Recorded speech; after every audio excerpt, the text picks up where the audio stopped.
I could feel the exhaustion now that I had stopped running, and I held myself up as best I could by my arms, shaky as they were. The figure that lay under me was one that I could not forget, with the same neat hair and those eyes that stared right at me. It was the boy from my dream, if that's what you could call it. The boy from the very first day I started to run.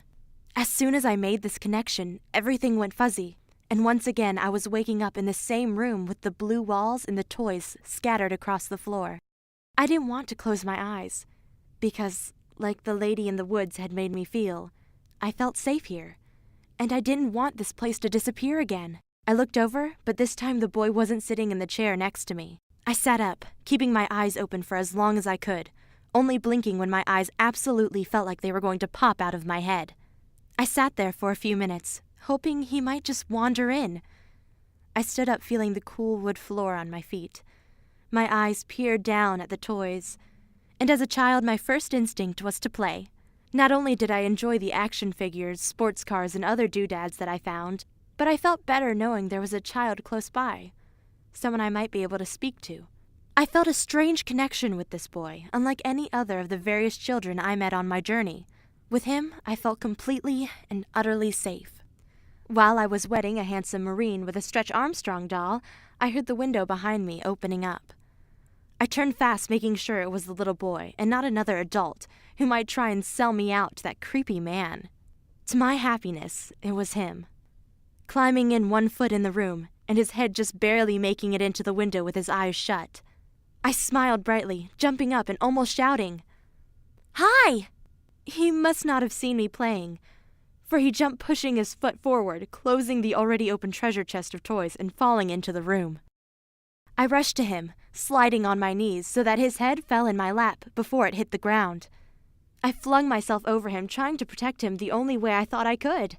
I had clenched my eyes shut for that time and slowly opened them to see his face only inches away from mine. My face went flush. When I noticed he was smiling, the biggest smile I had ever seen, I had to take a breath getting my composure.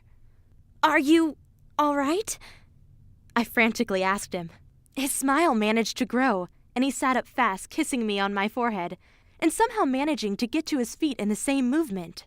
I sat back startled, holding my head with one hand and leaning on the other for all the support I could get. "I am Prince Jaden, soon to be ruler of a most vast kingdom, and you, my fair maiden, have saved me from a most unfortunate death." I smiled my giddy little smile and stood up, wiping off myself and fixing my hair to the side. "My wonderful prince, as your right-hand guard, I wouldn't expect anything less from myself." We ended up carrying on like that for some time, running through deserts and deceiving evil tricksters and villains for the sake of the kingdom and its people. I had forgotten where I was, playing a game I had never really played with someone I had never really met until just then. I lost myself for those moments, but I snapped back out of it when I had screamed something along the lines of, "You'll never take our precious kingdom! Ha!" I had thrust a small stick I had picked up while playing as a sword to defend my prince at the door just in time to see a woman open it. I dropped the stick. I was flung back into reality, and I almost couldn't bear it. I ran behind Jaden, hiding myself as best I could. I didn't want to go. I shouldn't have to go. I had been alone for so long, and I didn't want to be taken away from this wonderful new friend I had just made. The boy looked back and smiled at me. He took a step forward, and I grabbed the bottom of his t-shirt, frantically holding on to him. In that small gesture, I was trying to convey so much. How we shouldn't trust them. How he was one of the two things I liked about anything.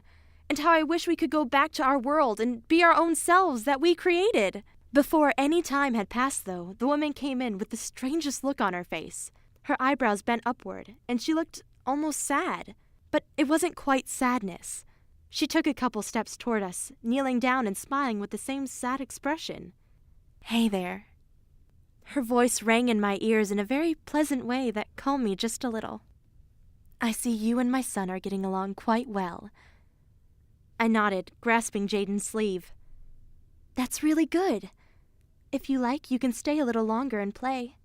Jaden doesn't have too many friends around here, so it'll be good for him if you two got to know each other." My hand relaxed from Jaden's sleeve, and I gave her a small smile. "So, what do you think? Would you like to stay and play?" Yes, I said meekly. I would.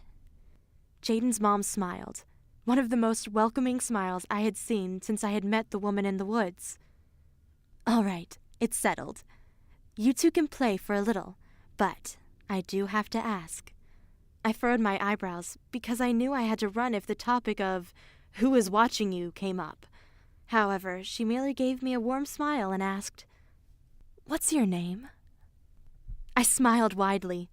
Lyera, I said happily. I was always proud of my name. I felt like it always gave me strength every time I said it. After that, she left the room, and Jaden and I played all day. When we were done, she had an entire table of food set out just for us. I was so excited that I jumped right into my plate.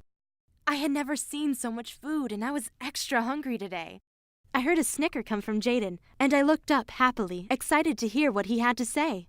However, when I looked up, what I saw was his neat hair and the way he held himself at the table. While I was wrist-deep in food and making a terrible mess, he sat there still and perfect, laughing right at me. I quickly pushed myself away from the table and ran to the hall bathroom that was decorated in light blues and browns, truly seeing myself in the mirror for the first time ever. My green, or were they blue, eyes, my hair that was tangled and scattered all around my head, the dirt and food that was now on my face and hands. I quickly washed it all away, scrubbing as hard as I could, until I felt a hand on my shoulder. I jumped in surprise and twirled around. Jaden stood there just staring at me. Tears started welling up in my eyes. I was so embarrassed. I realized I wanted to be more like Jaden, neat and statuesque. But before I could cry, he grabbed my hand, pulling me back to the table and forcing me to sit in my seat. He quickly went back to his chair, just staring at me. I'm sorry, he finally said after a couple of minutes of silence. I couldn't do anything but sit there dumbly. Sorry? Why was he sorry? I must have looked stupid fumbling around in the dirt and being such a pig. I like you, Lyera. My heart felt heavy, or like it was going to explode right out of my body. I'm sorry, I laughed. I just never seen anyone eat like that. I thought it was, well, cute. He blushed, hiding his face with his hair. I busted out laughing and wiped off the crumbs from around my plate. I sat up very straight, bouncing on the chair a little, and began to eat my food as gracefully as I could, exaggerating the gestures a bit. He smirked and began to do the same as me. We carried on conversations that would suit such postures, and when we had finished eating, his mother came into the room. Hey, Lyera. She knelt down beside me. I've been thinking, why don't you spend the night? You guys are turning into such great friends. It would be a shame to separate you now. I looked at her questionably and went deep into my thoughts, trying to hear any objections. I heard nothing. No one telling me it was dangerous, or even if it was safe. I stopped. No moving, no thoughts, no emotion. I just stopped. I wasn't used to this absence. This lack of confirmation was unsettling. Jaden's mother just looked at me with a smile, waiting for a response. I felt safe. I hadn't felt any inkling like something was amiss. This choice was obviously mine to make, so I planted myself firmly and answered, Yes. Jaden's mother's smile grew, and it calmed me a lot. She had such a nice smile, and before I knew it, I was laying on Jaden's bed, getting tucked in, while Jaden lay on the floor on top of blankets and pillows to make him comfortable. She gave Jaden a kiss and hugged me goodnight, and with that she left the room. I relaxed in the bed, but I couldn't seem to calm my thoughts. Where was she? I couldn't stop worrying. Why can't I hear her? I could always go to her for any answer, whenever I needed, since the first day I started running. I just felt so alone. I didn't have my confirmation. I didn't have my definite answer. I curled up in a ball, holding back tears. Then something occurred to me. I'm not alone. I sat up from the bed in realization and looked down at the pallet below me where Jaden was. I slipped out of bed and onto the floor where he was, pulling the blanket over me. I have someone right here, I thought to myself. After that day, everything seemed to fall into place. I played with Jaden every day and slept in his bed until they gave me my own room. I gradually grew accustomed to them, and they of me. I stayed at my own school, while Jaden attended his. Even after elementary, Jaden was always at a different school. I never saw Aunt and Uncle again, but I wasn't about to question that. I was loved now, and loved them in return. It was Jaden, Jaden's mom, who I grew to call Mom myself, and me. That was all we needed. Out of high school, Jaden had the crazy idea to move deeper into the mountains, and wanted me to come with him. I agreed, and we moved into a cabin surrounded by woods. He worked a lot, and would be gone days at a time.